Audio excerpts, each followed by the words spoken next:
Majority Report with Sam Seder. The destiny of America is always safer in the hands of the people than in the conference rooms of any elite. Sam Seder. They are unanimous in their hate for me, and I welcome their hatred. We must guard against the acquisition of unwarranted influence, whether sought or unsought, by the military-industrial complex. The Majority Report with Sam Seder.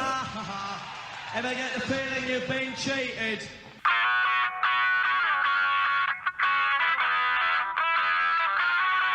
It is Thursday, December 28th, 2023. My name is Sam Seder. This is the 5-time award-winning Majority Report. We are broadcasting live to tape steps from the industrially ravaged Gowanus Canal in the heartland of America, downtown Brooklyn, USA. Yes, ladies and gentlemen, it's our famous Best of Week. You should have done this. Oh, yeah, because it is a Majority Report Thursday, but now with a special guest, you know, someone named Sam Seder. We try not to utter your name on Thursdays. Oh, I didn't realize. No, that's not even a thing, but No, just all right. going with it. I wasn't. This is really awkward.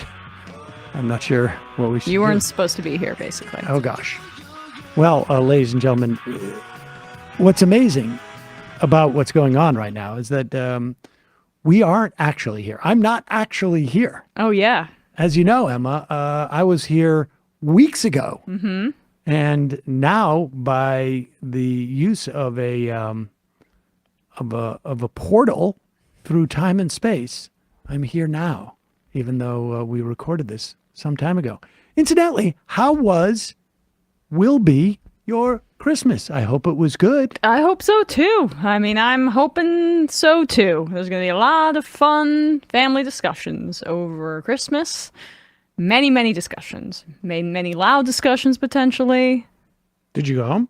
Did you go home to Christmas? Well, I don't have my mom sold her house and she lives in an apartment now, so I'm probably gonna go there. Okay. Then I'm gonna go to my dad's. You mean I also you did go there? Yeah, I mean, and I will when this airs, I will be at my dad's for Christmas Matt, celebration. where have you been? You went on vacation last week, didn't you? Didn't you leave last week? I missed a day for my birthday. Oh, no. I'm saying in Oh, the future. yes. Actually, yeah, I went home. Actually, and I'm coming back on Christmas Eve because that's the cheapest flight out of North Dakota. Because flying there, it's like it's honestly more expensive than flying to Paris. So are you transferring through Minneapolis? Yes, I think so. How was maybe it? Was it Denver, I'm not cold? sure. Yeah, it's going to be cold, I think, which I am looking forward to. I do like that. All Pretty right. cold here. Bradley? Like the other level. I want of cold? snow. What have you been doing? Well, at this point, this will be December 28th, I think. I will be getting married in 2 days. Whoa! Wait, no. Yes. You want to cry about it? Baby. Yeah, so sorry. But yes, I'll be preparing for that. It'll be in New Jersey. There you go. So you're getting ready to get married. Yeah, yeah. It'll be right up to the edge, 2 days before. Wow. Amazing. Very excited. And what happened at Christmas? I mean, I hope not a huge family fight. No, things will hopefully be pretty smooth sailing at Christmas. And Yeah. you're going on your honeymoon next week. Yes, and then after that, the first week. Of Unless January. things at Christmas was bad, Yeah, and then so you show up. We'll We'll have to see how. If Bradley's Christmas- here on Monday, it's going to be a bad you will know story. that there was a little bit of consternation. Little bit over of an the issue? holidays. Yeah. Bradley was at the altar, and no one showed up. And then Someone asked if we condemn Hamas and things like that. Yeah. there you go. There you go. I hope you condemn Hamas on at the altar. My God. All right, folks. Wait, we haven't even said who we have today, do we? Okay. First up, Gerald Horne, fan favorite, professor of history at African American Studies at the University of Houston, author of about 30 books. He is so prolific. He's also written a lot about jazz on top of writing about history. He is the author of, this time around, we talked about the Counter-Revolution of 1836, Texas Slavery, Jim Crow, and the Roots of U.S. Fascism. We talked about in February of 2023. 1836, obviously prior to the Civil War, and it gives you a little bit of groundwork as like what was going on, in the lead up to the Civil War. And then Adam Hochschild, lecturer at the University of California, Berkeley School of Journalism, to discuss his book, American Midnight, The Great War, A Violent Peace, and Democracy's Forgotten Crisis. That is from December of 2022. We have a special, we don't do any best ofs from the past month or two, because that would be weird, because you just listen to it. So, but we will open up the door. So December and November are eligible for 2024's best of.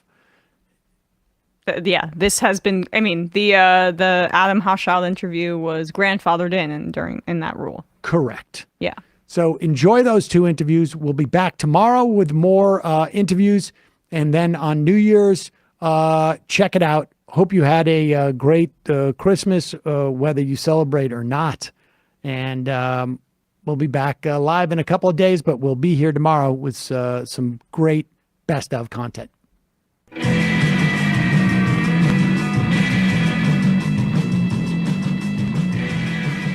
I want to welcome to the program Professor Gerald Horne. He is professor of history and African American studies at the University of Houston, author of his most recent, The Counter-Revolution of 1836, Texas Slavery and Jim Crow, and the Roots of U.S. Fascism. Professor Horne, I know you're on the road. I really appreciate you're taking the time today to join us. Always a pleasure to have you on the program. I'm here with Emma Vigeland. Thank you for inviting me. So you're and we have talked on multiple occasions over the years on your a couple of your books, and you have been, like, it seems to me, systematically going back and in some ways taking on the myths of the founding of this country and the development of this country and the pre-founding of this country, and sort of like allowing us to see it through a different lens. Talk about when we talk about the Texas Revolution. Let's start there. What is the prevailing notion of what the Texas Revolution was all about? The prevailing notion is that settlers who had roots in the United States rebelled against what they considered to be Mexican tyranny, and that it was not unlike 1776. Now, part of that narrative is accurate. What I mean is that the settlers, led by Sam Houston and Stephen F. Austin and others, who then bequeathed their names to leading cities in what is now a U.S. state, they wanted to continue slavery. Mexico had moved to abolish slavery in the late 1820s under a president of African descent, speaking of Vicente Guerrero. And rather than accede to that particular decision, they rebelled. And then they went on to unleash what was one of the bloodiest episodes in the history of North America. I'm speaking of the dispossession of the indigenous population.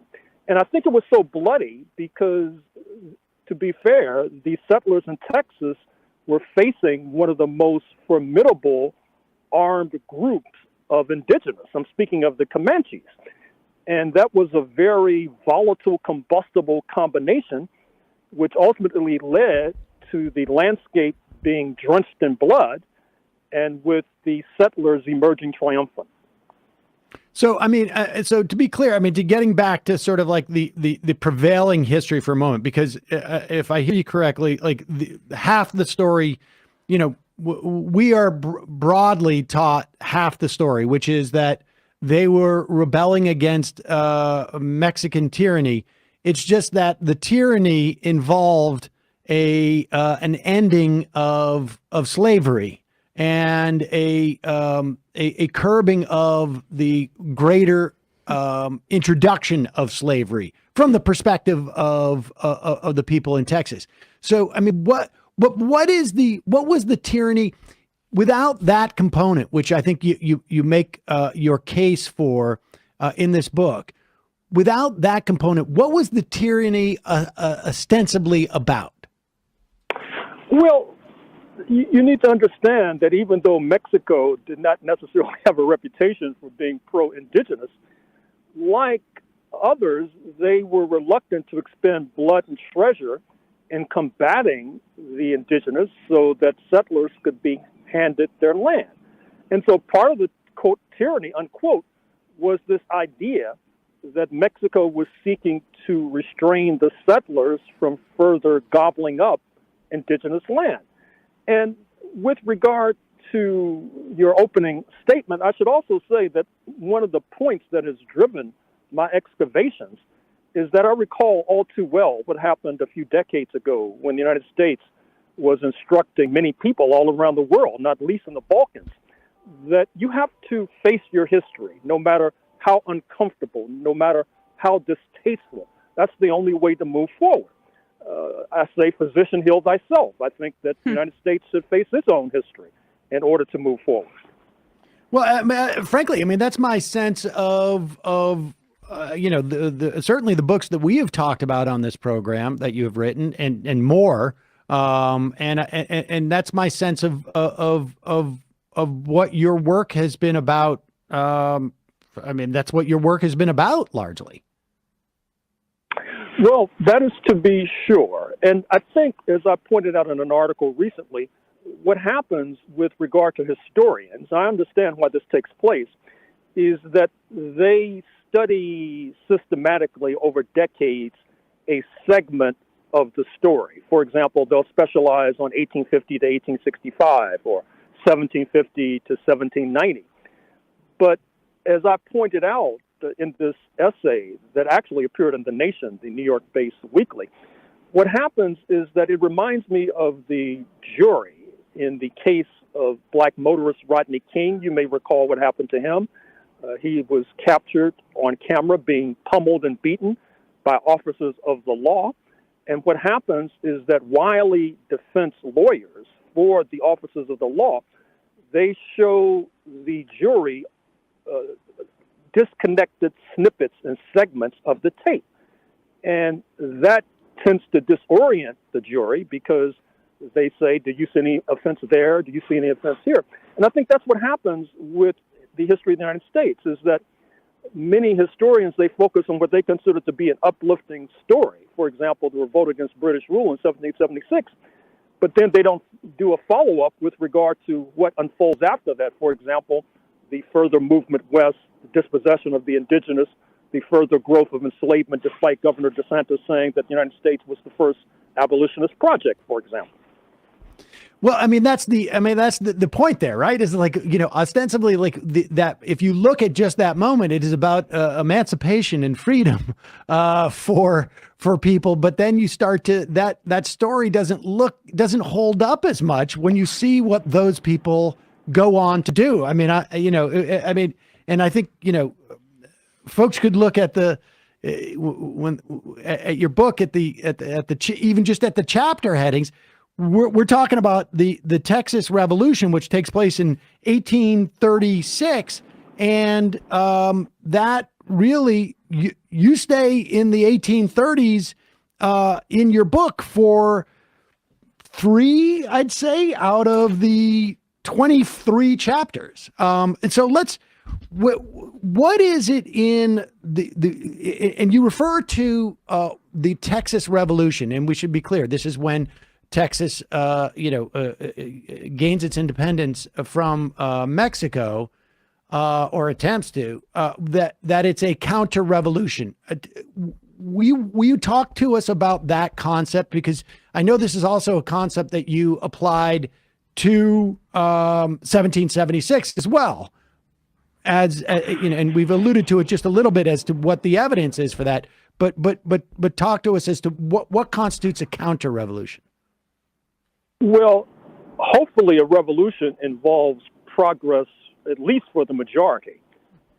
A counter-revolution involves a dearth of progress. In fact, a dispossession of a significant percentage of the population, for example, the Comanches, the Caddo, the Apaches, etc., and then the influx of thousands upon thousands of enslaved Africans, because you need to understand that during the era of Texas independence, 1836 until when it joined the United States in 1845, Texas became a major promoter of the African slave trade. The Lone Star flag could be found off the coast of Southwest Africa, Angola, could be found off the shores, of Brazil. The largest importer of enslaved Africans could be found off the shores of Cuba, another major importer of enslaved Africans.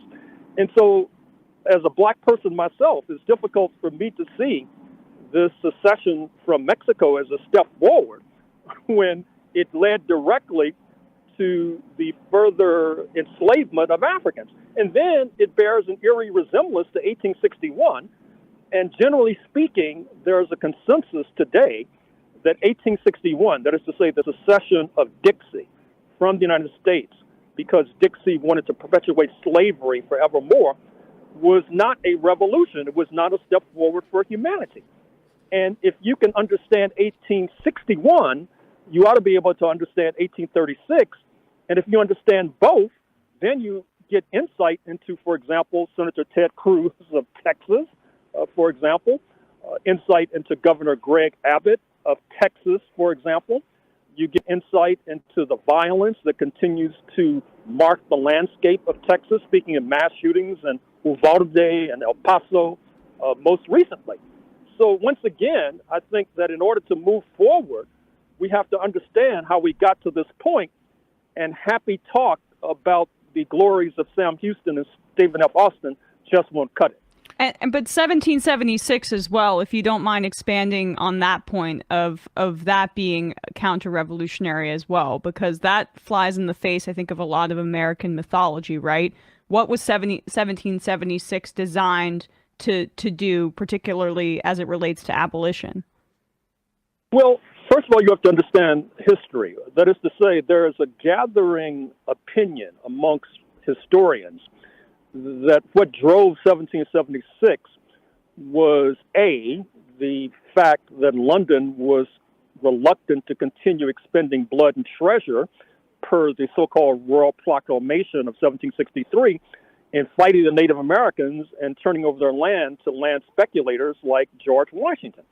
And then second, London had the seeds, and I stress the seeds, of an abolitionist movement, a movement to abolish slavery. And you need to realize that enslaved Africans, it's probably the most valuable asset in North America. Certainly was the most valuable asset on the eve of the U.S. Civil War in 1860, 1861.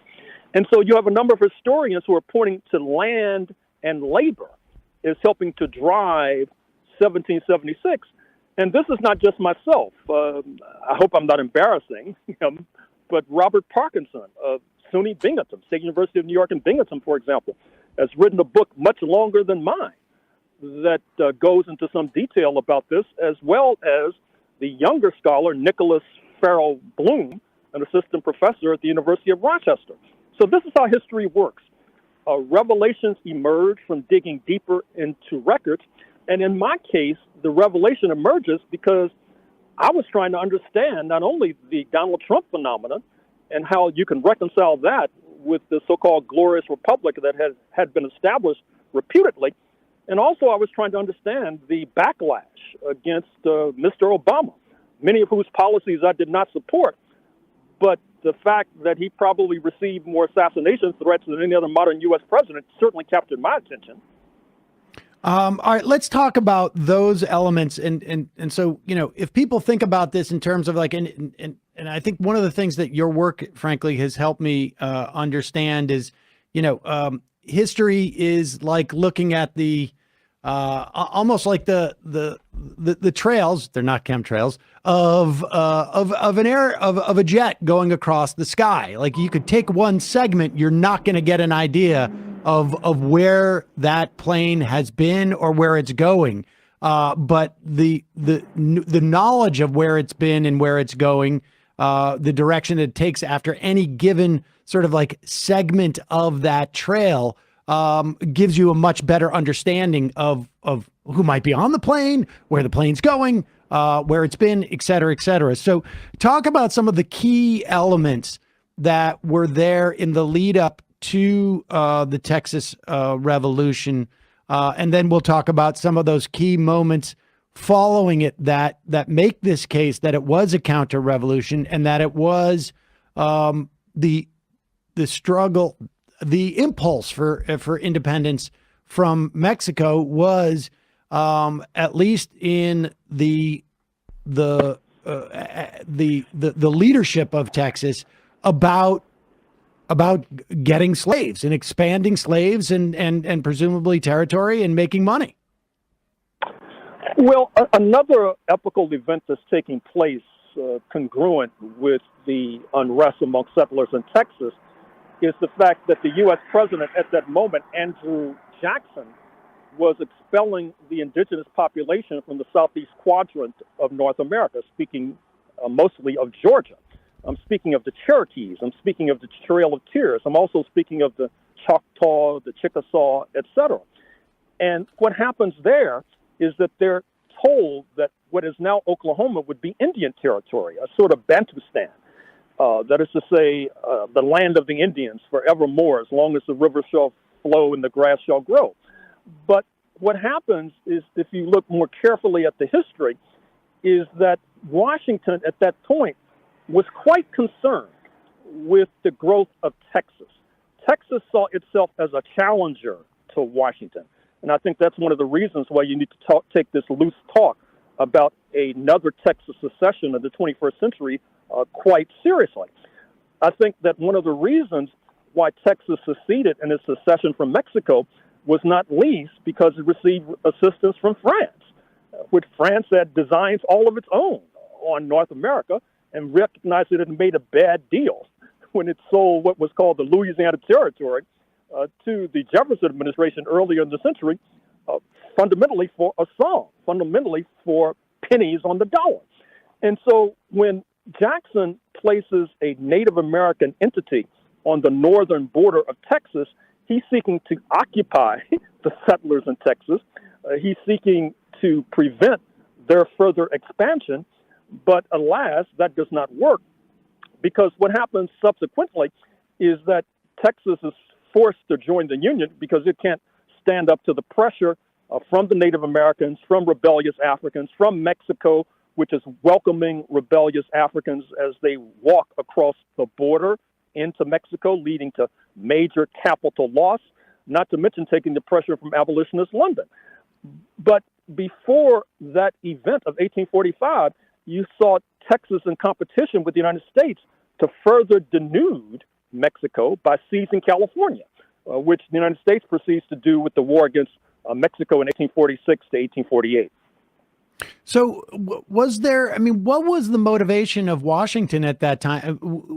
The Trail of Tears, as I understand it, and the sort of the Indian Removal Act was a function of elite in Georgia and you know, I guess to some extent, you know, slightly west of that to basically get this really fertile territory. And we've spoken to a couple of historians who explained to us, you know, that vacuum, they were quickly filled with slaves. It preceded a huge expansion of slavery in this country to work that fertile ground that has now been essentially natives have been ejected from. Was there also did Washington anticipate this will also sort of like put pressure on Texas in a way that will make them less of a rival? I mean, was that part of the thinking from Washington, or was that sort of happenstance? No, I think that was part of the thinking. That is to say, you put this indigenous entity on Texas's northern border, speaking of today's Oklahoma, and that will serve to tie down Texas to a certain degree. But one of the points you need to understand about the so-called Indian Removal Act, the Trail of Tears, whereby the indigenous were forced to evacuate their land, is that many of the indigenous, I'm speaking of the Cherokees in the first instance, had moved to assimilate. They had adopted the dress of the settlers. They were engaged in the kind of agriculture that the settlers preferred. Many of them were living in mansions. Many of them had enslaved Africans. They had developed an alphabet. In fact, one of my major sources for this study are the Cherokee newspapers from that time, which of course are translated into English. And so you mentioned elite opinion, and of course, Andrew Jackson is part of the elite, but part of the essence of the United States, and this is something that myself and perhaps mainstream historians can agree upon, albeit from different vantage points, is that when these Cherokee were forced to evacuate their mansions, oftentimes you had poor European settlers fresh off the boat who moved in. And so this was part of the essence of what could be called the American dream, so-called. You arrive on these shores penniless, and before you know it, you have wealth. And with a little bit of luck and a lot of pluck, you can accumulate enslaved Africans and accumulate even more wealth. Now, when mainstream historians talk about the so-called American dream, oftentimes they leave out these grimy details, but too often these grimy details are the essence of the story. Well, like what kind of numbers are we talking about? And when we say, like, you know, the peasants coming off the boat taking these mansions, like how much of a phenomena was that, and was it enough that, like, in what, from the perspective of the would-be plantation owners, what was the value of that in terms of their project to get a hold of those lands and to bring in slavery? Well, if you look at the lottery, for example, that is quite a phenomenon in the United States today. Thousands, perhaps millions participate, but only a handful, maybe 10, 20, 30, actually prevail. But the fact that those 10, 20, 30 actually prevail is enough to keep hundreds of thousands participating. And so even if you're talking about a rather small number of settlers who were able to seize the mansions of the Cherokee, those kinds of stories help to convince many that if they stay in the game, so to speak, that they too can become a big winner. And I think that we would be remiss if we ignored that particular fact. What so in furthering the case that the Texas Revolution was a counter-revolution, what happens following that moment to the essentially the war, the U.S. war with Mexico, and the annexing of Texas and the subsequent, California and annexation and founding of Oklahoma? I mean, what else in that period indicates the counter-revolutionary nature of 1836? Well, first of all, Mexico was not reconciled. I should put that up front to the idea that Texas had seceded. And so there was incessant, constant conflict between Mexico and Texas up until Texas joining the Union. That's one of the reasons it joins the Union, because it needs a kind of backup against Mexico. But once it joins the Union, it then pushes for further punishment of Mexico by seizing the prize that is California, now the wealthiest state in the United States of America, by some measures, the fifth largest economy on planet Earth, if taken alone. And that seizure of that seizure of California also leads to further depredations inflicted upon the indigenous population. Another historian, speaking of Benjamin Matley of UCLA, has a book where he uses the title genocide, quote unquote, to describe what is inflicted upon the indigenous of California, upon the Modoc, M-O-D-O-C. There's a lot of literature on the Modoc War, Northern California, on the Chumash, C-H-U-M-A-S-H, of Southern California, now once occupying the lovely spot that is Santa Barbara, for example. And so from the point of view of the indigenous, it's difficult for them, as they survey the landscape, to see the seizure of their land and their dispossession as some sort of grand revolution. It could only be described as a counter-revolution. Give us a sense of like how many slaves, how big was slavery through this period in Texas, and when was it at its I guess its peak was probably at its end, right? I mean, but give us a sense of the growth, and particularly the relative growth. You are correct. Its peak was at its end, approximately 1865. Say in 1836, the early 1830s, you're talking about tens of thousands of enslaved Africans. A few decades later, you're talking about hundreds of thousands of enslaved Africans. And of course, that more or less tracks what's happening in the United States as a whole.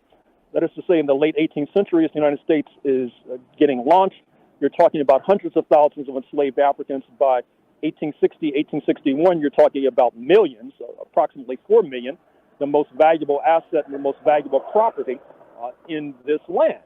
What you also need to realize is that of the Confederate states that seceded in 1861, Texas was the Confederate state least damaged by the ravages of war. I'm sure you're familiar with General Sherman's March to the Sea in Georgia, for example, and how he then turns north and devastates South Carolina.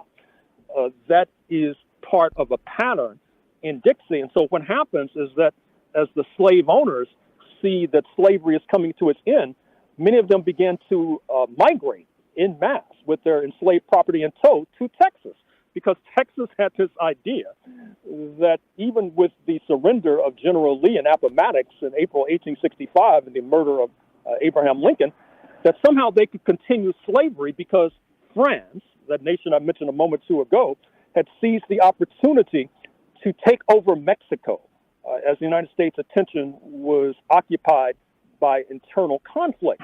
And so the idea in Texas was that they would ally with French-occupied Mexico. French-occupied Mexico would reverse the abolitionist decree of the late 1820s, and then slavery would continue to flourish. Now, that idea, fortunately, at least from my point of view, came a cropper, not only because Mexicans under Benito Juarez, a national hero of Mexico to this very day, you know that across from El Paso, Texas, is the Mexican city, Ciudad Juarez, but also you have black soldiers who arrived in Galveston.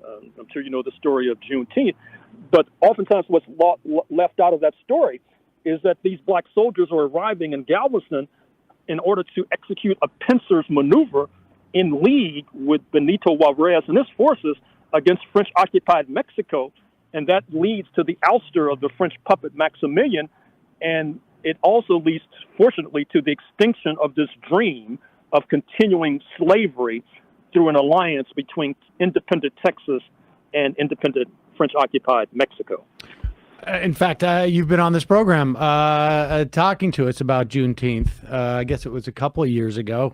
But just so that I'm clear on that, like, what was the timing on that in terms of like driving the French out of Mexico, and how did to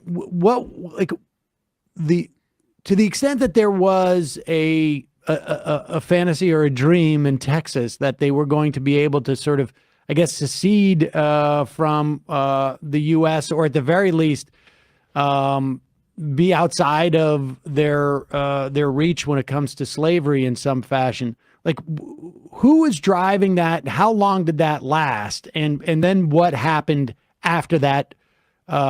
That dream, for lack of a better word, dies.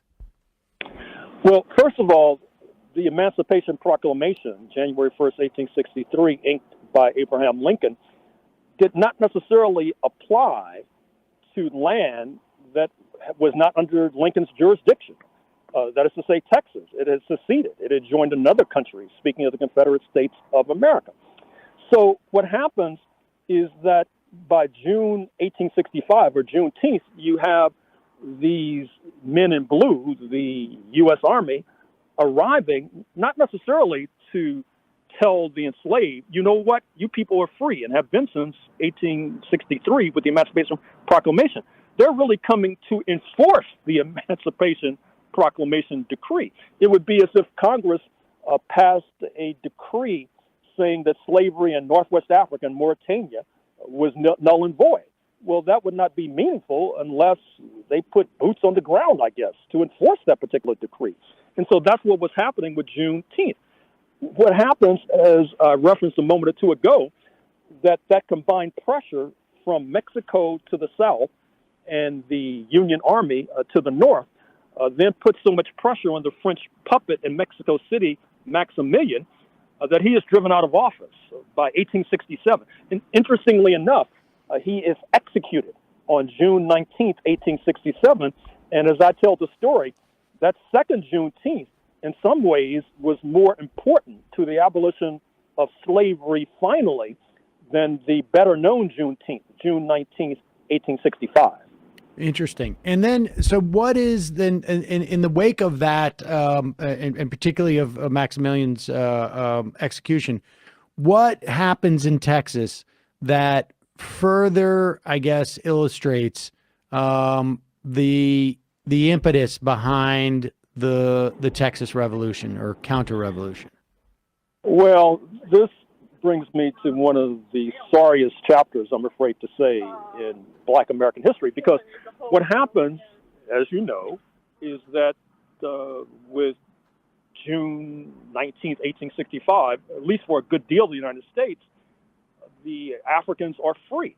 That means they're free to join the U.S. military, which means they're free to join what becomes the Buffalo Soldiers, which means that they then are the tip of the spear in another bloody chapter in the history of Texas, and in fact the history of the United States, as they rout the indigenous population and further execute the dispossession of them from their land, particularly the wily Comanches, who I mentioned a moment or two ago, not to mention the Apaches. And that can be fairly said to be not necessarily a step forward for the Comanches and the Caddo and the Apaches to be going down for the count to have their land taken. It bears the earmarks, in my estimation, of a counter-revolution. Interesting. And so it and you take this moment up until well, I mean, through Reconstruction into Jim Crow, and where does that take us? By the time we get into the early 20s, and there has been a sort of I guess we've gone through sort of the birth of the lost cause and the so-called redemption. And we see a rise of fascism in the form of a super vibrant KKK and Confederate statues starting to go up all around the country in those in the teens. What does that show us about what had happened in Texas, and then where we were headed from there? Well, even though the founder of the Ku Klux Klan, Nathan Bedford Forrest, had roots in Tennessee, and in fact, as I understand it, there was a statue in his honor in Memphis, the recent site of another police killing of a black man until quite recently. But even though the Klan had roots in Tennessee, it probably reached an efflorescence in the Lone Star State. Not only because for the longest, and even to this very day, it has the largest black population in the United States of America, but also because it's so sizable, the largest piece of territory in the lower 48. And so you had the flowering of the Ku Klux Klan, Dallas, which, as you know, reaches a certain kind of ignominious level in November 1963 when the U.S. president is shot there, has one of the largest and most sizable Ku Klux Klan chapters. And then what happens as well is that a few decades before the flowering of the second iteration of the Ku Klux Klan of the post-World War I era up into the 1920s, is that you had the discovery of oil, which creates these massive fortunes, the notorious Texas oil men, many of whom are still with us. I noticed that the Kansas City Chiefs won the Super Bowl yesterday, and a descendant of one of these notorious Texas oil men, I'm speaking of H.L. Hunt, Clark Hunt, one of his descendants, is the majority owner of the Kansas City Chiefs. And H.L. Hunt, of course, was a major supporter of Senator Joseph McCarthy in the 1950s. It was said that Mr. McCarthy was the third senator from the state of Texas. H.L. Hunt helped to fund many ultra-rightist causes, particularly on AM radio, particularly with regard to the print press, for example. And then there's the Murchison family, which until recently was the controlling owner, interestingly enough, of the Dallas Cowboys. They had that's the professional football team for those not familiar, and they too walked in the footsteps of H.L. Hunt. And then there's the Collins family, another oil-rich family from the state of Texas. Houston, in their case, Hunt and Murchison had roots in Dallas, for example. And you need to recognize that these forces have played a rather have had a rather conservative impact on the politics of the United States of America, as noted, helping to fund Joseph McCarthy, as noted, helping to fund forces even to the right of Joseph McCarthy, if you can believe that. All right, so let me ask you just one more, I guess, a final question that is more about your process, because I mean, you've written, I honestly, at least, I think close to 24 books, maybe more, 36. And I remember interviewing you, I don't know, about 4 or 5 years ago, and I think it was about, it was the counter-revolution of 1776. I think it was. And you were talking about how you were going to go, you were almost like working backwards in history. As you looked at 1776, you realized, like, I really need to look at the 1600s to understand the 17. For folks out there who want to, one, I'm curious about, that process. Like, how do you decide what part of a timeline of history, I guess, do you need to examine to understand the timeline that you have just examined? And as a second part of that question, if someone wants to understand really the development of these milestones or events in American history, how would you recommend they approach it in terms of, let's say, reading your books? Well, that's an easy question, because I wrote a book a couple of years ago on the 16th century, the 1500s, and that book has a lot of English history in it, particularly English conflict with the Scots and the Irish, conflict between the Catholics and the Protestants, conflicts between the Jewish population of the British Isles and the Christian population of the British Isles, conflict between Christians in Europe and the Muslim power then ascendant, which was Ottoman Turkey. And to me, that serves as the backdrop for the expansion of London while we're sitting here in North America speaking English on this very day. Now, I have to confess that that book deals with the post-1492 period, although I do administer a glancing blow, say, to what in many ways triggers 1492, which is 1453, when the Ottoman Turks, or the Muslims, as you could call them in a colloquial sense, ousted the Christians in a colloquial sense from what is now Istanbul. However, I'm sort of stopped there. I don't think I'm going to go back before 1453. Although, if you look at that 16th century book aforementioned, you'll see that there's a lot of history about the expulsion of the Jewish population of England at the end of the 13th century, which I point out as somewhat contradictory with how England tends to embrace the Jewish population in subsequent centuries. And I try to point to that as a factor in unlocking this question, this conundrum of how and why it is that in most of the Americas, people speak either Spanish or Portuguese, yet in this country in which we're living in, people speak English. And I think that it has something to do with the fact that London, unlike the Spanish, which engaged in an inquisition, drove out the Jewish population, drove out the Muslim population. You saw that London, after expelling the Jewish population at the end of the 13th century, then began to embrace them, not necessarily, in my opinion, because they were good guys, but they didn't have that many options because they were up against a formidable Catholic force in terms of the Iberian powers, and they needed every warm body they could rustle up. I don't think you're going to stop. I think you're going to keep going back personally. That'd be my guess. But right now, you would start with the dawning of the apocalypse, then go into the apocalypse of settler colonialism, and then would that be then the counter-revolution of 1776? Yes. Those would be the first three. Yeah, go ahead. Sorry. And then I would go into my book on Haiti, because Haiti upsets the apple cart. Right.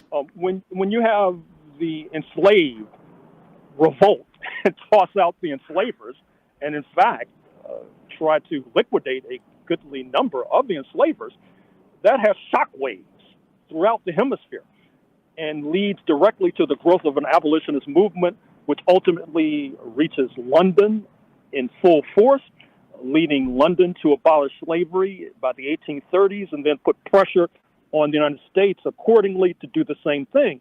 So my book on the Haitian Revolution, I think, is part of the key in terms of this whole series of books. All right, I have one more question for you. I'm sorry, because I think, one of the things I really do appreciate about your work is that it not only teaches specific history, but it also, for me anyways, it has really taught me about the discipline of history, of an approach to history. If there was I guess this is again a two-parter, and then I promise. Do you think that you look at these sort of strands of history that go through time, that tell a story about what's happening at any given time by contextualizing it with the history of a specific lens? Is there, do you accept that A, it's a specific lens, and B, if you do, is there another lens that you think that application of your perspective of history could also be applied to that same type of notion of history? Well, I hope I understand the question, and if my answer is non-responsive, feel free to follow up. I think one of the things I try to do, as my previous remarks indicate, is that I try to do macro history. You notice that in talking about some of these events, I'm talking about Ottoman Turkey, I'm talking about Spain and Portugal, I'm talking about the anti-Semitism, I'm talking about Muslims, and with regard to Texas, I'm talking about France. Now, there's a case to be made for not taking that approach, for doing a kind of micro history. And I welcome that kind of history, because if you look at my footnotes, a lot of my sources come from these micro histories, except I try to put it into a larger scenario, for example. So I think that both approaches are necessary. However, I think the pendulum, at least in the United States, has swung too far away from the kind of macro history that I'm doing and away from answering or asking these bigger questions, which I understand, because look at what's happening. Look at Governor DeSantis of Florida. Look at how he's tied the College Board up into knots, right, by getting them to retreat from their advanced placement course in African American studies. And nobody wants to be under the gun. I understand that. But I think that if we're going to fulfill our promise and move forward, we're going to have different questions posed and different answers that emerge. I think that answers my question on some level. I guess just to sort of clarify a little bit too, one could say that one could do a macro history, let's say, intellectual history, one that doesn't necessarily deal with, sort of the power struggles or the use of different tribal or ethnic or national or racial or geographic relations, but maybe that's all of a part. I mean, and maybe the one could look at it from just the perspective exclusively of, I don't know, money. Although I'm not, I'm not. I mean, is that? Do you think that's possible, or is that something that you try and sort of create into a holistic strand that goes through time? Well, certainly. I've benefited enormously from studies that look at economic and financial factors. For example, making profit from land. Recall that I just suggested that was a motive force of 1776. And as I said, as I write history, to a certain extent, I'm looking at primary sources. I'm looking at diaries, and I'm looking at newspapers and government documents. But on another level, I'm looking at what other scholars have written and trying to extract nuggets and jewels from their work. And with regard to the latter, as I suggested, many of these are narrowly focused studies on maybe even an individual with their lauding, like Thomas Jefferson. But then I go into their work and try to extract something that will be useful from my work. Well, it's fascinating stuff. Gerald Horne, professor of history, African-American studies at the University of Houston. His latest is The Counter-Revolution of 1836, Texas Slavery and Jim Crow, and the Roots of U.S. Fascism. Thanks so much for your time today. Really, really appreciate it. Thank you for inviting me.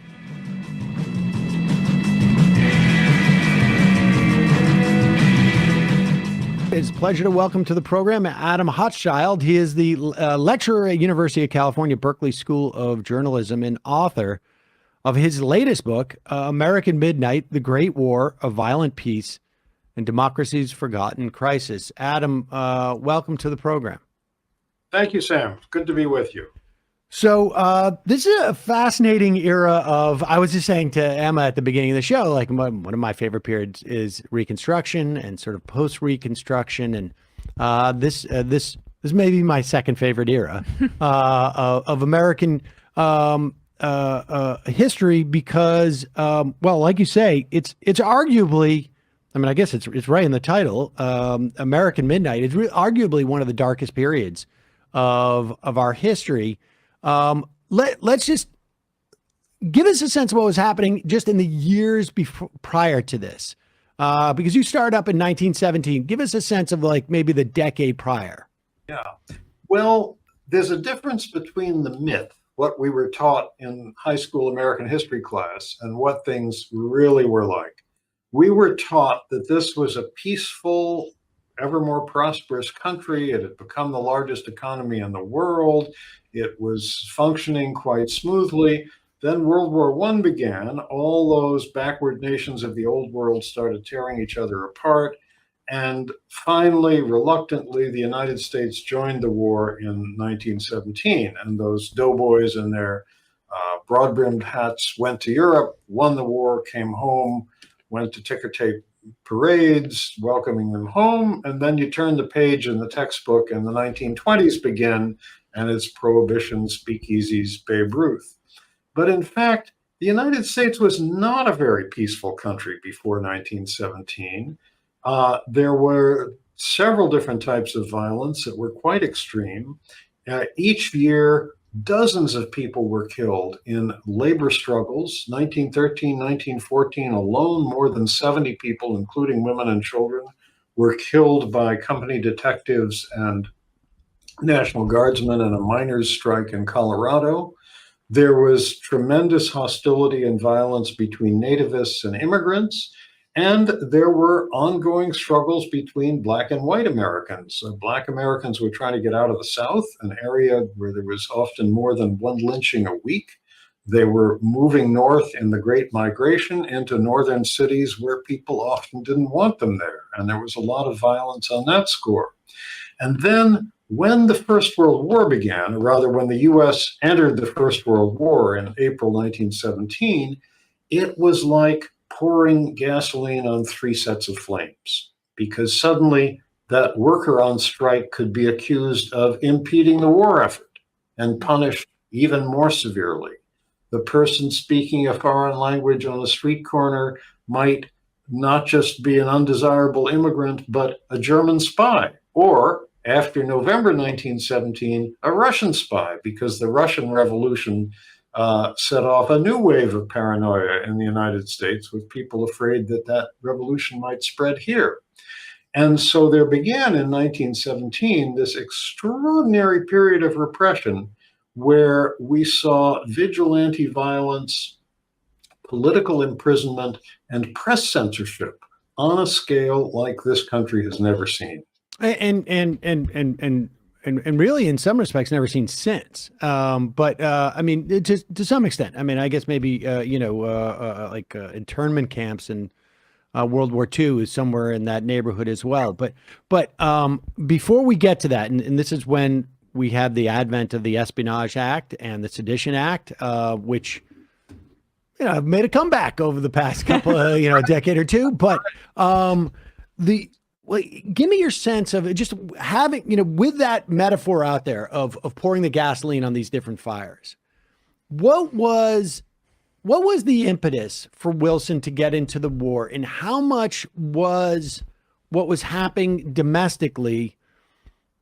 How much of what was happening domestically was sort of like, what's the relationship between that? I mean, because we should remind people too, this is also the time where we had no income tax until around, I guess, 1917. And how much talk about the dynamics there, because, why he wanted to enter this war.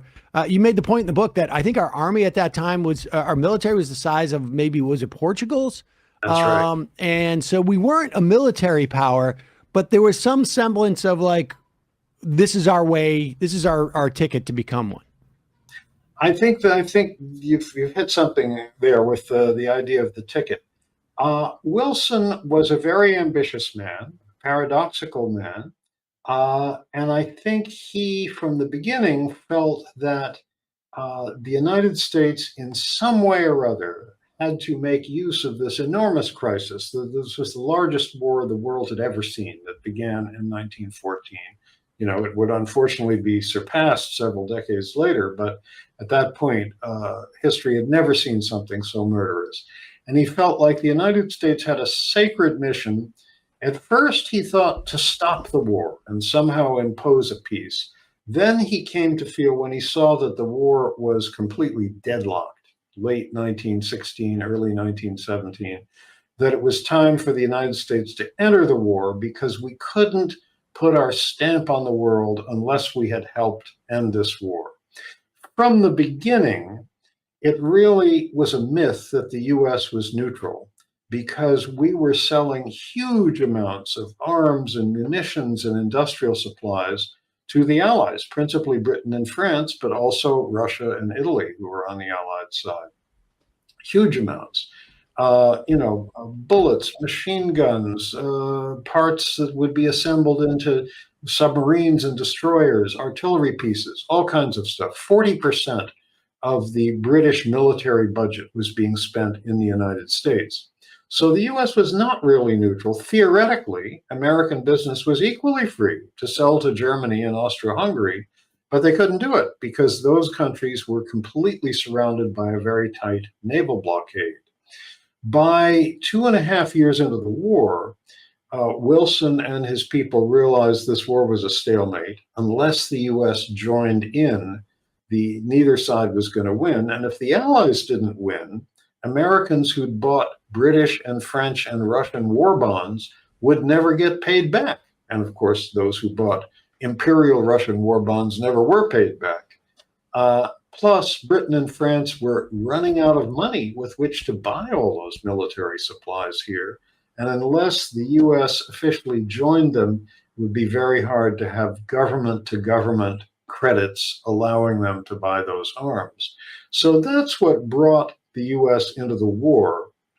But there was a lot of opposition to the war because there were many Americans who felt, some felt some ancestral loyalty to Germany if their ancestors had come from there or from Austria-Hungary.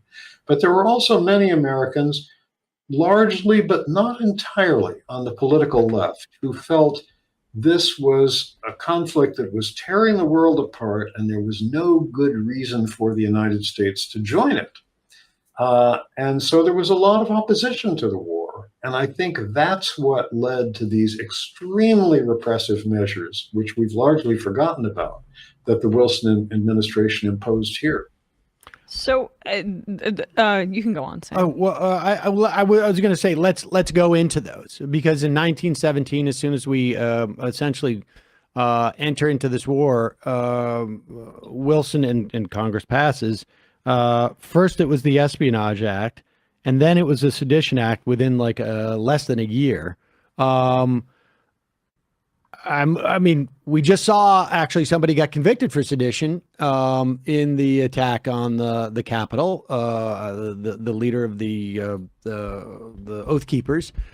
We've seen the Espionage Act used against reporters over the past, like really starting in the Obama administration, as a mechanism of prosecution. Give us a sense of like how those were rolled out. Like, was that a fight at all, or was it just like, we're going to do this? I mean, there was so much paranoia in this country, and you think about how much more difficult it was to sort of like attack America at that time.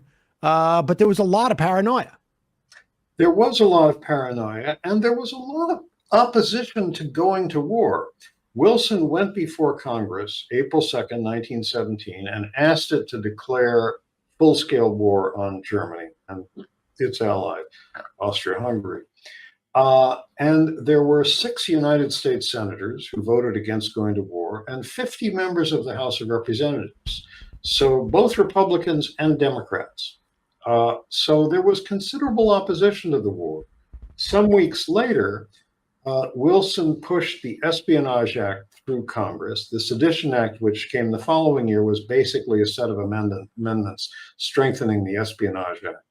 And that act, which is still in effect, although it's been considerably amended since then, and ironically may be the law that Donald Trump gets in trouble under for those classified documents at Mar-a-Lago. The Espionage Act enabled several things. One was press censorship on a huge scale. It gave to the Postmaster General the power to control what publications could travel through the U.S. mail. And that was crucial because it didn't affect mainstream daily newspapers, almost all of which supported the war, which could be sold on street corners or delivered to people's homes. But weeklies, monthlies, journals of opinion, almost the entire socialist press, almost the entire foreign language press had to depend on the U.S. mail to reach their subscribers before the internet, before radio, before TV. The Postmaster General used that power with great zest. He loved being chief censor. He was a terrible guy. Albert Burleson, a very conservative former congressman from Texas, son and grandson of Confederate veterans. His family owned 20 slaves at the time that he was born.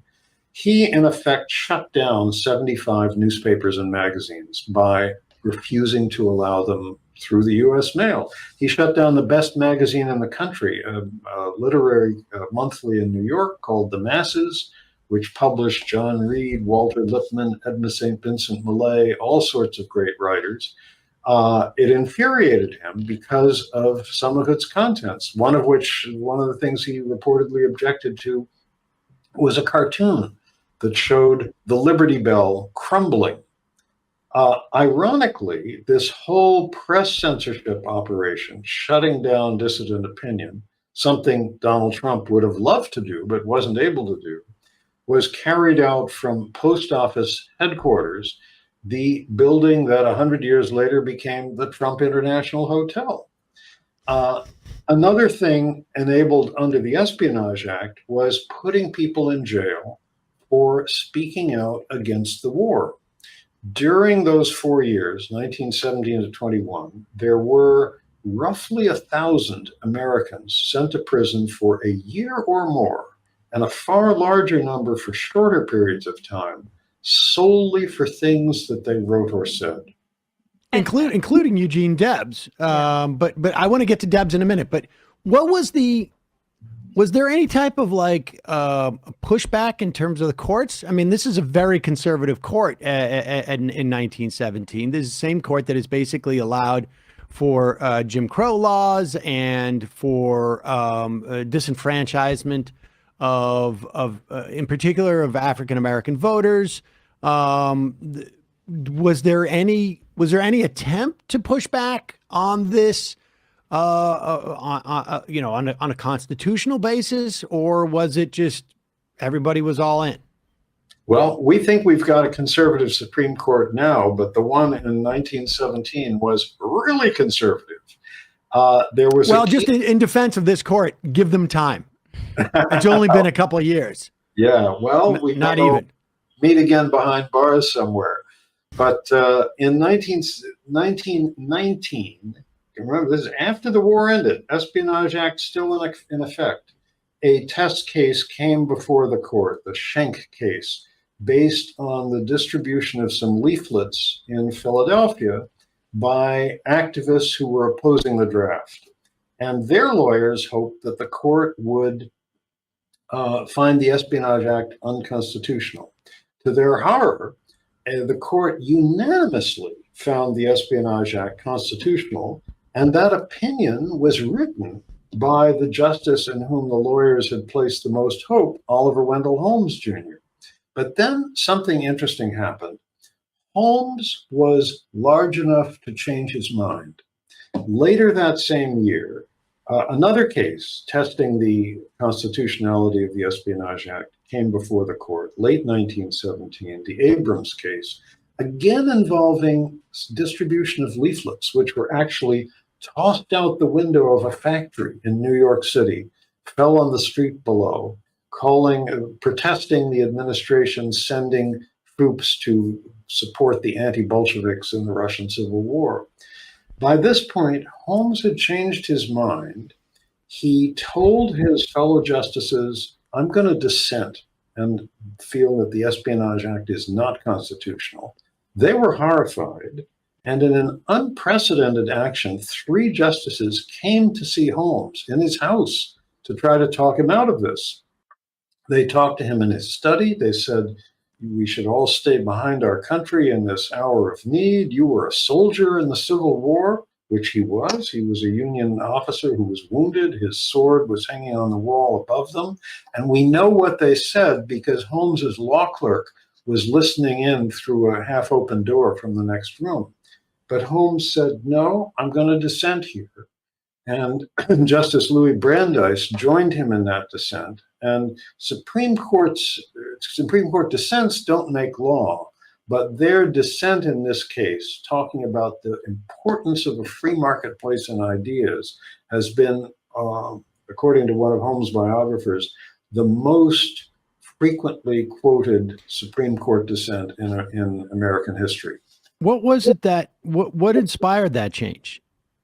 A lot of people worked on Holmes over the summer between these 2 cases coming to the court. We know who a few of them were. One of them was Felix Frankfurter, who would later become a justice of the Supreme Court himself. And I think he came to see that, once you go down the path of restricting what people can say, it's very different from restricting what people can do. There's nobody had any doubt that acts of political violence should be punished. But once you go down the route of restricting what people can say, it's a dangerous path to go down. In terms of who was targeted for their speech being restricted, I'm wondering if you could expand a little bit more on those 1,000+ arrests of people, because some targeted were explicitly, say, socialists calling for an anti-war movement, but also just more broadly, the determination of which groups were subversive was expanded with this power. What were some of those groups? Yeah, that's a good question, Emma. I think we would find that probably a majority of those 1,000 people, and I should also add that about half of them, I'm just talking about people sent to prison for a year or more, about half of them were convicted under the Espionage Act, and about half of them were convicted under copycat state laws that were sometimes written with the help of the Federal Justice Department that duplicated the Espionage Act and in some cases went further. The Espionage Act, incidentally, had almost nothing to do with actual espionage. Only 10 of those cases were people actually accused of being German spies. I bet of those 1,000 people, a majority were either Socialist Party activists or militant labor activists, because, and these were both groups that the government wanted to suppress. The Socialist Party had won 6% of the vote for president in the popular vote for president in the 1912 presidential election.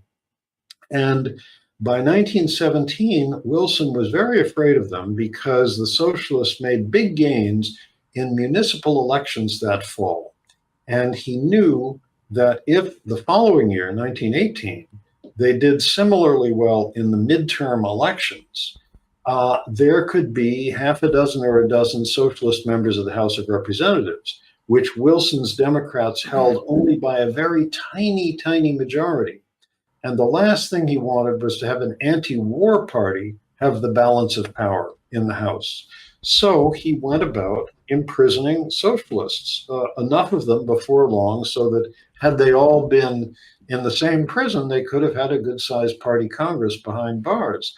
The most famous of them, of course, was Eugene Debs, the party's 5-time candidate for president, a very saintly, gentle man who was much respected even by people who didn't like his politics, who was deeply committed to nonviolence, deeply committed to the electoral process, and sent to prison for 10 years because of an anti-war speech he gave in a park in Canton, Ohio. And he was immediately brought to trial under the Espionage Act, found himself facing a judge who was the former law partner of Wilson's Secretary of War, sentenced to prison for 10 years. He was still in prison, like many war critics, in November of 1920, more than 2 years after the war ended, when inside the Atlanta penitentiary, he received 900,000 votes for president. Finally, after this whole period of repression eased the following year, Warren Harding, who'd become president, let him out of prison after he'd served 2.5 years and actually invited him to stop in Washington for a visit on his way home. And when Wilson left Harding's office after that visit, he told reporters, "I've run for the White House 5 times, but this is the first time I've actually gotten here." Just getting back to the number of socialists who were in Congress at that time, was that the last time that we saw that many unaffiliated, or I should say non-Democrat or non-Republican affiliated elected officials in the House? Well, actually, when I said the socialists might have had half a dozen or a dozen people in the House in 1918, I meant if the party hadn't been suppressed. There was never more than one actual socialist member of the House of Representatives in this period.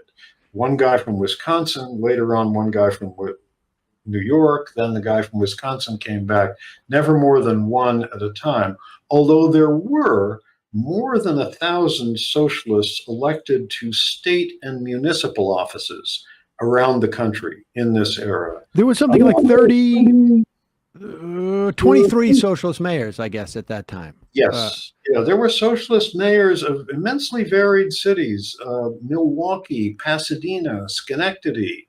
There were at one point 10 socialists in the lower house of the New York State Legislature, many socialists on city councils and that kind of thing, where they had a reputation for being noticeably less corrupt than the other parties. And actually the socialists who ran Milwaukee for many years not only built parks and libraries and so on, actually raised the city's credit rating.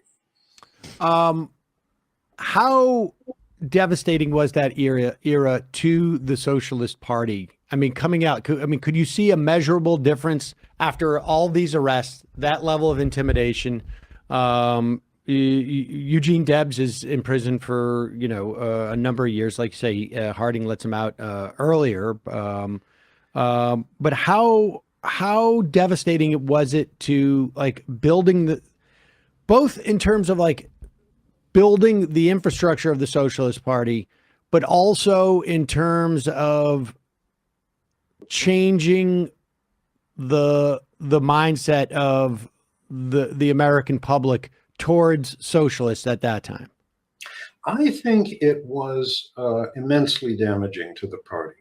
I think if something like this hadn't happened, the party would never have been a majority party in the United States, because socialism in America never had the appeal that it did in Western Europe for a lot of reasons. I think having to do with so many immigrants coming here hoping to raise their status class-wise rather than sort of unite as a working class against the capitalist class. Never would have been a majority movement, but had it been not so ruthlessly crushed in this period, I think it might have been a more influential minority movement, as it was in Canada, for example. And it might have pushed the mainstream parties more in the direction of having the kind of really good social safety net and fully comprehensive national healthcare systems that they have throughout Western Europe and just across the border in Canada.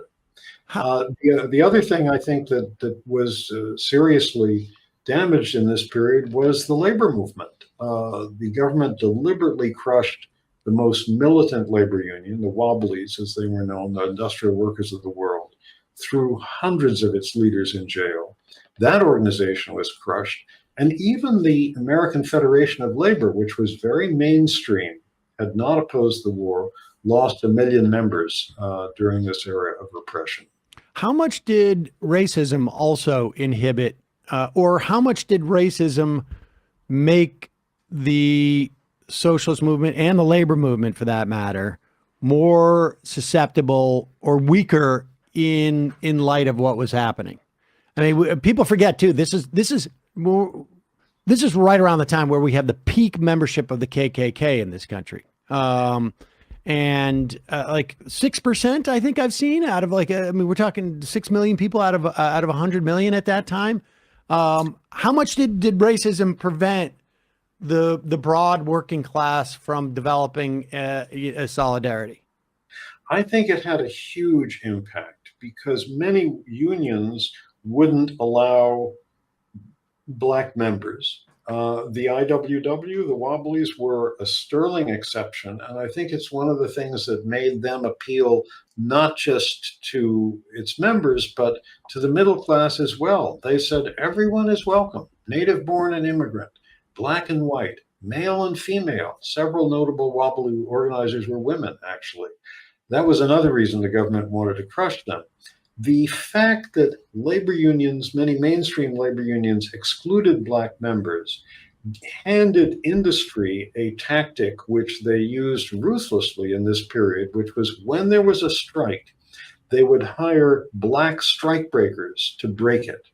The Blacks were fleeing the South, desperate for jobs, willing to work for less money than more established white working class people. And it's always useful if you're trying to break a strike, make use of existing racial antagonisms.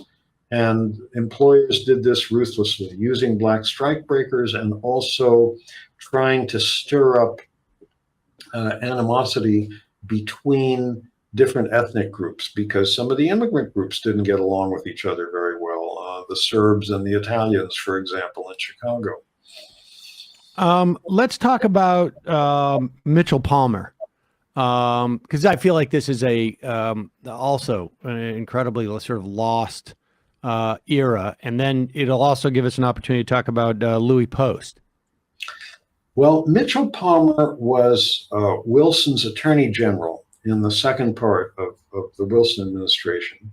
And he was a very ambitious man who had his eye on the 1920 Democratic nomination for president. And indeed, up to the very last minute, he was the leading candidate for that. And he tried to take advantage of the mood in this period by arranging mass deportations. This is something, again, that sounds very Trumpian. That's why I think of this period as the most Trumpian period of American history before Trump.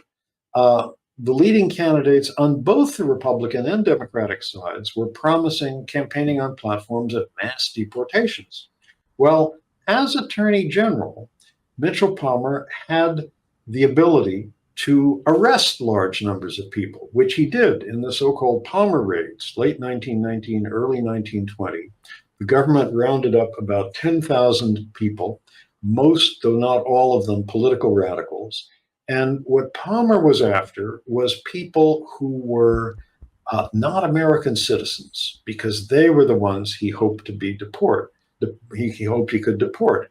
And in this era, many recent immigrants had not bothered to get American citizenship. It didn't seem to be necessary. There was a lot of bureaucracy. If you had trouble with the English language, that made it still harder. So there were millions of people who still hadn't gotten their American citizenship. Palmer arrested 10,000 people, kept in prison 3,000 or 4,000 of them whom he hoped would be the beginning of a wave of deportations.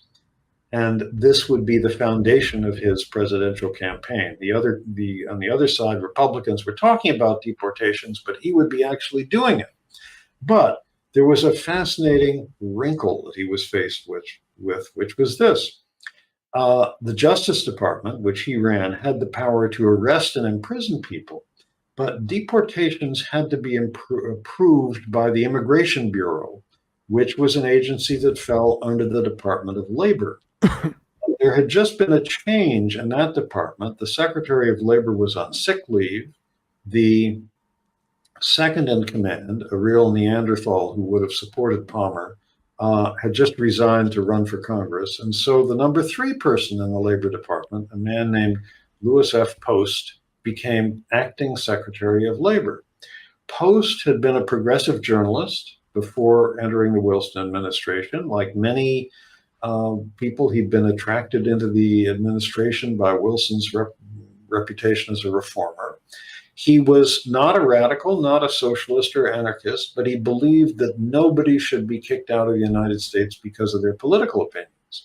He was also an extremely skillful bureaucrat, an experienced lawyer. He managed to find problems with the arrest warrants under which these thousands of people had been arrested. He invalidated most of them, got thousands of people out of jail, prevented them from being deported from the United States. And this infuriated Palmer and Palmer's deputy, who was the person who really planned the Palmer raids, who was the 24-year-old J. Edgar Hoover, just beginning his very long and very repressive government career. They tried to go after Post. Hoover tried to get Congress to impeach him. He got the American Legion to demand that Post be fired, but Post was a very skillful maneuverer, managed to defeat these attempts, and stayed in the Wilson administration until its very last day in office. Place all this in like sort of the I guess the history, I guess in the context of like sort of where the pendulum is swinging here. I mean, because there are obvious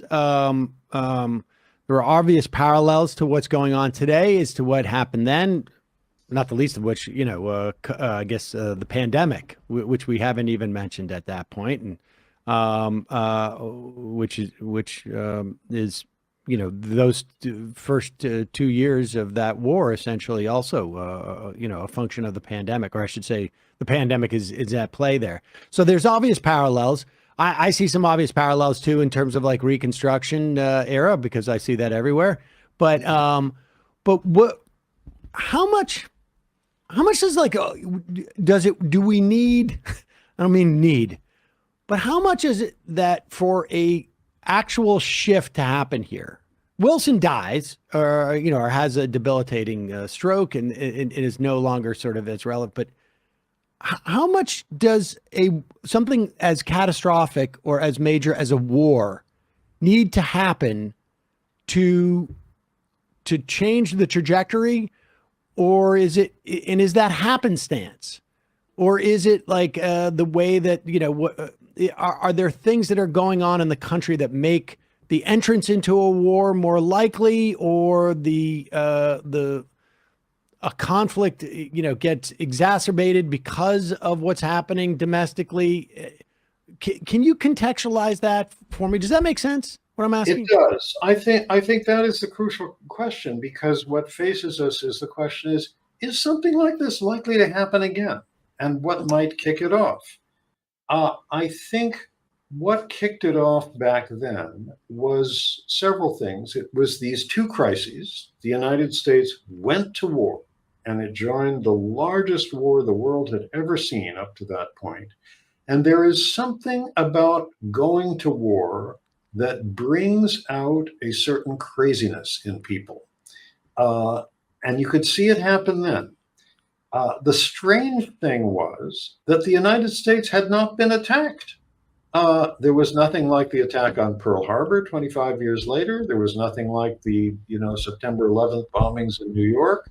There were some American ships sunk by German submarines, but they were sunk because they were carrying munitions to the other side in this war, and the Germans had warned that if they sailed into certain waters, they would be sunk. And the Germans had quietly offered to have some negotiations about this with Wilson, and Wilson had ignored them. So the United States wasn't attacked, but there was this craziness that got let loose because we were at war. Then came the Russian Revolution, tremendous paranoia on the part of the American establishment that it might spread to the United States. So you had those crises externally, and then you had an administration that was not committed to preserving civil liberties. Wilson himself pushed the Espionage Act through Congress, demanded powers of press censorship. Actually, Congress pushed back a little bit, removed some censorship provisions from the Espionage Act, but left the power to determine what went through the mail in the hands of the Postmaster General. So, you had an administration that wasn't committed to preserving our civil liberties in the face of these external crises. I think you need two things to make sure that this won't happen again. Or you need one thing above all, which is the commitment to retain those civil liberties. Because there will be more crises in the future. We can already see what some of them are. With global warming, the equatorial areas of the world are becoming uninhabitable. There will be tens, maybe eventually hundreds of millions of people trying to flee those areas, make their way into Western Europe, into the United States, into Canada. And that's going to be a crisis that is already happening right now. There may be other things as well. There may be another pandemic. There may be, wars that we can't foresee. The whole situation sort of shows you how fragile this thing called democracy can be, and how important it is to preserve it in the face of outside crises that give people the excuse to say, all right, we ought to dispense with civil liberties. We're facing a crisis. It's basically like an immunity system, and you just want to be prepared when you get in contact with a virus. You have to strengthen that immunity. I think with the glaring exception of the internment of Japanese Americans, the U.S. did better on this score in World War II. There was much better treatment of conscientious objectors, people who objected to the war. There wasn't anything quite equivalent to the Espionage Act censorship of people who spoke out against the war. But the horrible exception, of course, was the imprisonment of huge numbers of Japanese Americans.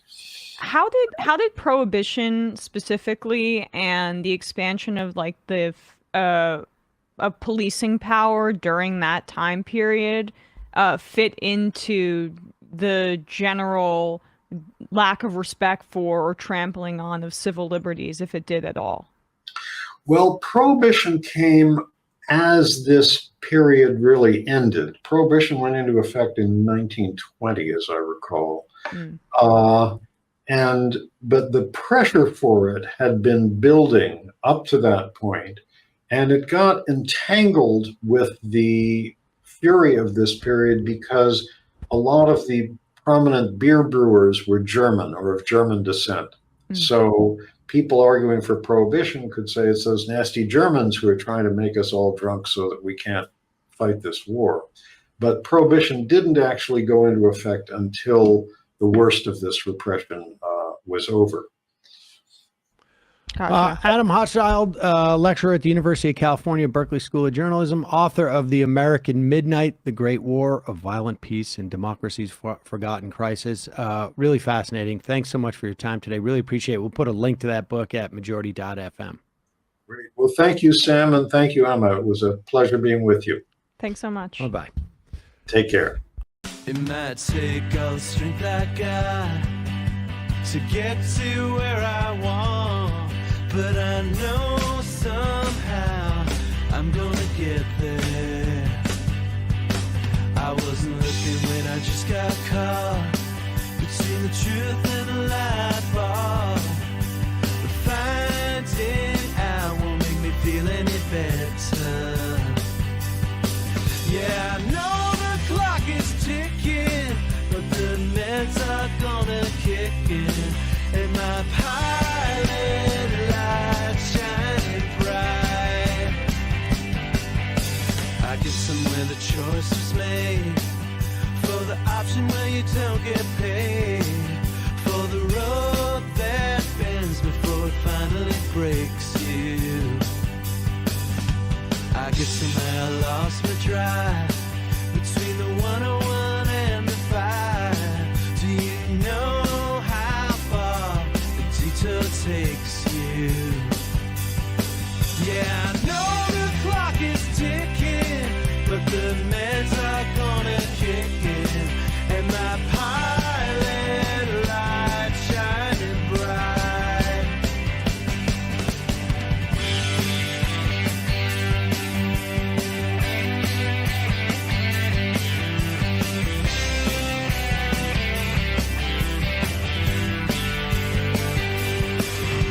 The months drifted into years while I shifted in and out